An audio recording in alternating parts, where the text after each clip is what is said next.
बिस्मिल्लाहिर्रहमानिर्रहीम अस्सलाम वालेकुम। खातमुन नबिय्यीन पर करोड़ों दरूदो सलाम। आज जिस मौजू पर बात करने जा रहा हूँ वो थोड़ा डिफिकल्ट है।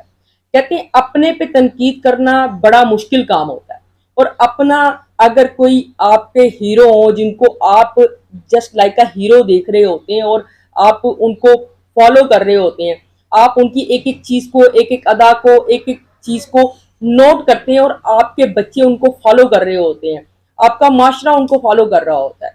जी, मैं बात कर रहा हूँ पाकिस्तान क्रिकेट टीम की।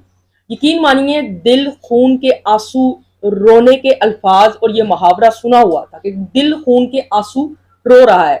पाकिस्तानी क्रिकेट टीम ने इस दफा T20 में वाकईतन पूरी कौम को खून के आंसू दिल के जो है ना वो रुला दिए। अब माजरा क्या है, मैं एक एक चीज के ऊपर आऊंगा। पहले तो बात क्लियर कर ले कि अहमद शहजाद साहब ने बहुत सी बातें की, जिनमें से एक बात मेरे बड़े दिल को लगी। वो ये थी कि किंग बाबर, आप बाबर को किंग बोलते हो, किंग का मतलब है कि यार वो बेहतरीन खिलाड़ी है, इसमें कोई शक नहीं है। लेकिन किंग बाबर को किंग विराट कोहली के साथ जब आप कंपैरिजन में लेकर आते हो तो पता चलता है यार बाबर कितना बड़ा किंग है। क्या लास्ट टाइम वसीम अकरम ने एक बात की थी जो मेरा ख्याल है कि आईसीसी को उस तजवीज को मान लेना चाहिए।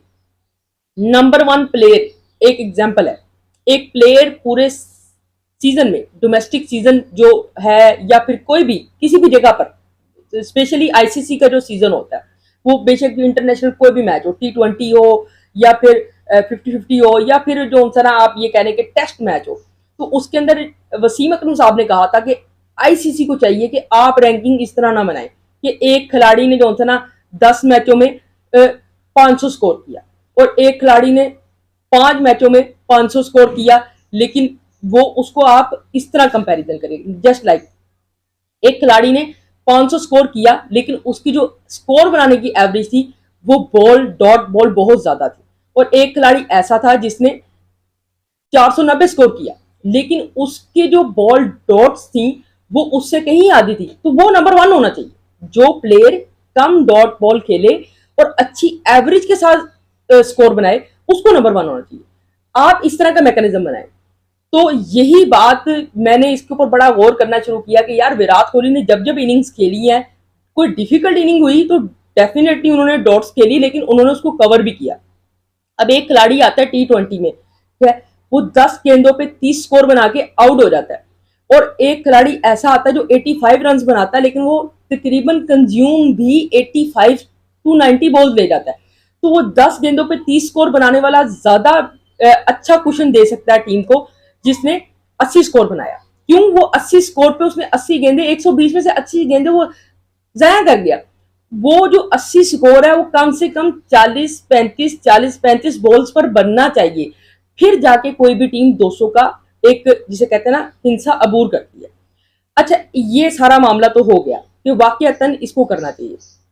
वसीम अकरम साहब का एक और बयान अभी रिसेंट आया, सिद्धू पाजी के साथ वो खड़े हुए थे और उन्होंने बड़ी अच्छी बात की। उन्होंने क्या किया, अब चुस्नी दे के बाबर को या बाकी खिलाड़ियों को सिखाया जाएगा कि भाई आपने ये खेलना है, या रिजवान को ये सिचुएशन बतानी पड़ेगी कि यार आप जो खेल रहे हो इस टाइम पर, आपकी जो सारी बैटिंग चल रही है इस टाइम सिचुएशन ये बन गई है, मेन बॉलर आया है, आपने पूरी गेंदे इतनी टिप टिप खेलनी है, अब मजीद थोड़ी टिप कर लो और ये निकाल के अगले ओवर में मार लेना। लेकिन वही काम किया रिजवान साहब। क्या करते हैं रिजवान साहब? नो डाउट बड़े प्लेयर हैं, मैं डिसएग्री नहीं कर रहा, भाई आप बहुत बड़े प्लेयर हो, लेकिन ऐसे प्लेयर होने का हमने क्या करना है जो बंदा 70 गेंदे खेल के 60 स्कोर बना के टीम को मुश्किल में फंसा के और उसके बाद ऐसी गंदी शाट मार के निकल जाए।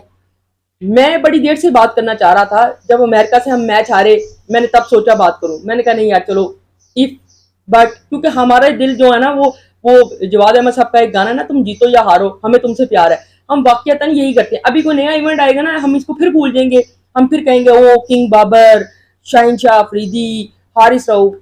अभी हारिस रऊफ साहब की बात सुन ले, उन्होंने क्या किया। भाई आप फैन फॉलोइंग रखते हो, डेफिनेटली रखते हो, पहले तो मैं उस फैन को समझाना चाहता हूँ यार देखो, तनकीद गालम गलोज वाली नहीं होती। तनकीद जो है ना एक इंसानियत में रहकर, ठीक है, अपने अखलाकियात और इक़्तिदार में रहकर, उसके अंदर रहकर आप तनकीद करें। फैमिली के साथ थे, नो डाउट बुरी बात है, जिसने भी की वो हरकत वो बुरी बात है। लेकिन आप ये देखो कि यार मुझे समझ नहीं आती कि हारिस रऊफ साहब ने किया क्या है। आप जी 150 आप अपने टैग लगा के चलते नहीं, 150 की बॉल भाई होती है, फिर आप विकेट तो करो। आपकी कोई बॉल भी शॉर्ट पिच के अलावा, अगर आपके पास 4 ओवर होते हैं और 24 गेंदें होती हैं जिनमें से आपने 22 गेंदें उसको शॉर्ट पिच दी है, मार भाई क्या किया आपने, क्या मुल्क के लिए क्या किया। एक वाहिद नसीम शाह, अगर नसीम शाह के साथ मैं जरा बात इफ्तिखार की भी करूंगा, चाचा साहब जो हैं उनकी हरकत आप देखो। मैं ट्विटर पर देख रहा था, एक मीम्स बनी हुई थी अमाद वसीम की। जिस दिन ये अमेरिका से हारे, इनको ये गुमान नहीं था कि हम इंडिया से हार जाएंगे या हम बिल्कुल बाहर हो जाएंगे, तो चाचा साहब ने अपने आप को एक्सपोज किया, पूरा एक्सपोज किया। एक्सपोज किस तरह किया वो मैं आपको बताता हूँ। अमाद वसीम की किसी ने मीम बना के ट्विटर पे डाल, ट्विटर पे डालने के बाद चाचा साहब ने उसको जाके बकायदा लाइक किया। यार कोई शर्म होती है, आपके इख्तलाफात जैसे भी हैं आप एक्सपोज हो रहे हो पूरे तरीके से, उसकी मीम्स बनी हुई है तो आप उसको जाके लाइक कर रहे हो इमाद वसीम की। फिर मुझे ये समझ नहीं आती कि बाबर को कप्तानी का बड़ा एक चांस मिल चुका है, बहुत ज्यादा, ठीक है। फिर बाबर के अंदर एक अपना सा एटीट्यूड है कि भाई मैंने इन्हीं को खिलाना है, इन्हीं के साथ चलना है, इन्हीं के साथ रहना है, ठीक है।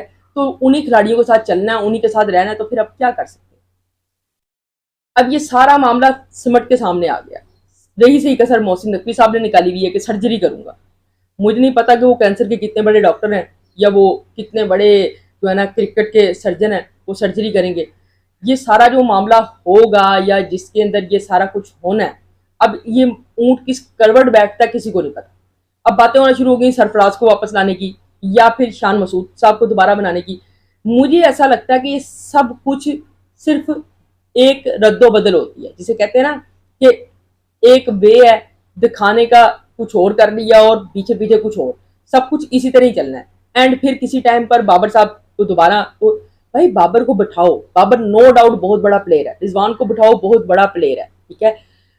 इन दोनों को बिठाओ, इनको बताओ कि भाई T20 क्रिकेट अब इस तरह नहीं खेली जाती कि आप 40 गेंदों पे जो है ना 30 स्कोर बना के कहो कि हमने 30 स्कोर टीम को बना के कुशन दिया। ये कुशन नहीं है। आपने 30 स्कोर ही बनाने तो 10 गेंदों पे, 12 गेंदों पे, मैक्सिमम 15 गेंदों पे बना के दो, वो आपने टीम को कुशन दिया।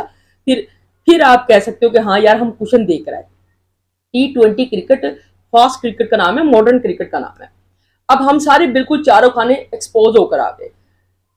इफ्तिखार साहब से तो बहुत कहीं गुना अच्छा, बहुत नहीं कहीं गुना अच्छा अगर वो होता नसीम शाह को ऊपर भेज देते, और कहीं ना कहीं जाकर वो बहुत अच्छा खेल लेता और बहुत अच्छा साबित भी कर देता कि हाँ जी उसने, और शायद वो मैच फिनिश भी कर देता और जितवा भी देता। अब इस सारे तो कहते हैं ना जब चिड़िया चुग गई खेत तो पिटना कैसा तो रोना कैसा, और फिर कोई इसका कोई फायदा नहीं है। अब आप बाबर है, पाबंदी लगाएं।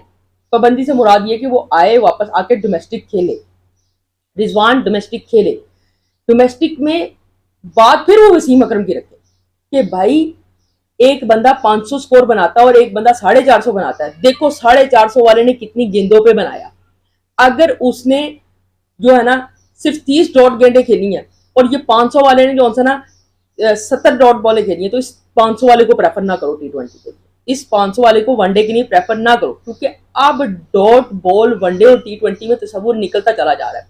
लोग 360 की बात करते हैं, ठीक है, कि वो 360 है, जिस तरह पेंट है और बड़े प्लेयर हैं कि वो आते हैं और वो 360 लेवल पर खेलते हैं, ऑस्ट्रेलियन प्लेयर हैं। मुझे तो ये नहीं समझ आ रही थी कि हम अमेरिका की टीम के आगे ऐसे खेल रहे थे जैसे ऑस्ट्रेलिया के आगे भी नहीं ऐसे खेलना चाहिए, लेकिन फिर भी हम अमेरिका की टीम के आगे इस तरह खेल रहे थे। इतने डरे हुए थे, इतने सहमे हुए थे कि हमें समझ नहीं आ रही थी कि यार हमने करना क्या है, क्या इस डराव का, इस सहमाओं का, इस सारे सिनेरियो का मतलब क्या था। क्या एक मैंने दोस्त से अपनी बात कर रहा था तो मुझे कहता है यार आपको नहीं पता हमारी IMF की किस फंसी हुई थी, और ये क्रिकेटर्स को भी पता है कि हम उन्हीं की सरजमीन पे खड़े हुए थे, क्या पता वापस ही ना भेजते और कोई 9/11 का जुर्माना ही डाल देते हम पे। तो इस तरह की मीम्स बनना शुरू हो गई, इस तरह की लोगों ने बातें करना शुरू कर दी। और फिर जो इंडिया से हम मैच हारे, यकीन माने वो एक ऐसा टर्निंग पॉइंट था कि जिसके ऊपर आप वो मैच जीत भी सकते थे और आप अपनी पोजीशन भी सेव रख सकते थे और आप इधर से निकल के अगले मरहले में भी जा सकते थे। अब आपको एक और बात बता दो, अगली दफा T20 के वर्ल्ड कप के लिए माइट भी पॉसिबल पाकिस्तान को जो T20 के लिए जो सुपर मरहले होते हैं जो पहले शुरू होते हैं कि यार एंट्री होगी कि नहीं, जिसकी वजह से पिछली दफा वेस्ट इंडीज नहीं इन हो सका था, वो खेलना पड़ेगा। क्या क्वालिफायर राउंड जो होता है वो खेलना पड़ेगा। अब किस्मत हमारी ऐसी है कि कहीं वहाँ भी अमेरिका हमारे सामने आ गया तो हम वो भी हार जाएंगे, तो हम शायद अगले वर्ल्ड कप में नजर भी ना आए। क्या वो सर्जरी धरी की धरी रह जाएगी और फिर हम कहीं और निकल जाएंगे। तो मामला सिर्फ इतना सा कि भाई दिलों की धड़कनें हमारे एक खुशी रह गई है, लिटरली एक खुशी रह गई है। मैं अपने खिलाड़ियों से हाथ जोड़ के इल्तमास करता हूँ कि भाई एक खुशी रह गई है, इसको रहने दे, इस खुशी को हमारे पास रहने दे। आपने तो पैसे लेने हैं, ठीक है, बाबर आजम 60 लाख ले लेता है, वो 40 ले लेता है, वो 50 ले लेता है, ठीक है जी, किंग बाबर आजम है, ठीक है। हमारे पास और कोई खुशी नहीं है। हमारी तो 30-35 हजार की तनख्वाह की नौकरी मिलना भी बड़ा मुश्किल हुआ है आजकल लोगों को, ठीक है। तो वो उसमें से टाइम निकाल के बैठते हैं, डिप्रेस होने के लिए नहीं बैठते, आप लोगों को देखने के लिए बैठते हैं, आपको बैकअप करने के लिए बैठते हैं। एक मीम मैंने और देखी और मुझे बड़ी हंसी आ रही थी उस मीम को देखने के बाद। तो वो मीम बनी हुई थी बाबर आजम के ऊपर। बाबर आजम ने कहा ठीक है हम सारे मैच हार गए, हमें तो अपनी क्रिकेट की फिक्र करनी चाहिए, लेकिन कौम को अपनी जो हमसे ना ईमान की भी फिक्र करनी चाहिए। कि पहला वाकया ऐसा है कि हम तो जीते ही कौम की दुआओं के सर पर थे और आगे निकल जाते थे। पहली दफा ऐसा हुआ कि कौम की दुआएं नहीं चली, तो इसका मतलब है इनका ईमान भी डगमगा गया, इनका ईमान कहीं पर काम ही नहीं रहा। तो यहां तक की मीम्स बनना शुरू हो गई। अब आप बताओ कि करें क्या। खैर इस सारे मौजू के ऊपर जितने भी बात है वो अब आप देखो, एक ऐसा चेयरमैन होना चाहिए जो क्रिकेट को जानता हो, एक ऐसा कोच होना चाहिए पाकिस्तानी खिलाड़ियों की नेचर को जानता हो। बेस्ट है यार, आप वसीम अकरम को लेकर आओ, ठीक है। वकार यूनुस को आपने बड़ी दफा टेस्ट कर लिया, छोड़ दो, साइड पर रखो, वसीम अकरम को लेकर आओ। वसीम अकरम का रिकॉर्ड भी है, वो कोलकाता नाइट राइडर जो था इसकी शाहरुख खान की टीम, उनके साथ गए, उनको जितवाया, बड़े बड़े प्लेटफॉर्म्स पर जाके बड़ी बड़ी काउंटी क्रिकेट्स की टीमों को जितवाया, ठीक है। कराची किंग्स जीतती नहीं थी, उसको जब वो उन्होंने कोचिंग की और मेंटोरियस उनके साथ बने, उनको जितवाया। तो वसीम अकरम जैसा बंदा आपके पास मौजूद है, शुएब अख्तर जैसा बंदा मौजूद है, ठीक है, मोहम्मद यूसुफ जैसा बंदा मौजूद है, यूनुस खान जैसा बंदा मौजूद है। आप इनसे फायदा क्यों नहीं लेते यार, इनको बनाओ ना। आपको क्या वो एक खत जारी हो जाता है कि भाई वो बड़े प्लेयर हैं, उस मुल्क का है, इस मुल्क का है, इसको ले आओ, उसको ले आओ, नतीजे क्या निकलते हैं? 0/0, 0/0, ठीक है। 2017 का जो हमने चैंपियन ट्रॉफी जीती थी उसमें आप देखें अवाम की दुआएं जरूर थी, इसमें कोई शक नहीं है। रमजान का सबसे बड़ा सेक्टर था, इसमें कोई शक नहीं है। रमजान था, दुआएं थी, लेकिन टीम भी जेलिन थी, जेलिन होकर खेल रही थी। कोई ऐसा सेटअप बनाओ जहां पर कोई खिलाड़ी जरा सी करने लगता तो बाद में सर्जरी का ना सोचो, पहले हाथ ही सर्जरी बनाओ और उसको निकाल दो। ये होना चाहिए। बाकी यारी दोस्तियों की बातें और ये सारी बातें, भाई परफॉर्मेंस चल रही हो, आप मेरी तरफ से जो ना अपने घर से किसी छोटे बच्चे को लाके खिला लो, हमें तो इससे कोई गर्ज नहीं है। हमें तो पाकिस्तान का मैच जीता हुआ चाहिए। यारी दोस्तियां, हाँ जब आप नहीं जीत सकोगे, जब आप नहीं कर सकोगे, तो यारी दोस्तियों पे भी डिबेट होगी, आपकी परफॉर्मेंस पे भी डिबेट होगी। फिर ये भी जो किंग बाबर आजम का टैग है उसके ऊपर ये भी बातें होंगी कि किंग बाबर आजम ने 1000 स्कोर जरूर बनाया, लेकिन उसके मुकाबले में इंडियन खिलाड़ी ने 980 स्कोर बनाए। पर 980 बनाने के लिए उसने सिर्फ 500 गेंदें इस्तेमाल करी और बाबर आजम ने 1000 स्कोर बनाने के लिए 1500 गेंदें इस्तेमाल की। तो ये स्टैट खुलेंगे, खुलने के बाद शायद किसी न किसी लम्हे पर आईसीसी भी इसको, तो किंग बाबर आजम के जितने स्टैट हैं वो खुलेंगे। तो उसने 1500 गेंदों पे 1000 रन बनाया। क्या दूसरे खिलाड़ी जो दूसरे इंटरनेशनल खिलाड़ी खेल रहे हैं उन्होंने जो ना 980 स्कोर जरूर बनाए, बाबर आजम से कम बनाए, लेकिन 600 गेंदों पे बनाए, 550 गेंदों पे बनाए, तो उनकी एवरेज बहुत अच्छी है, उन्होंने अपने मुल्क के लिए ज्यादा अच्छा खेला।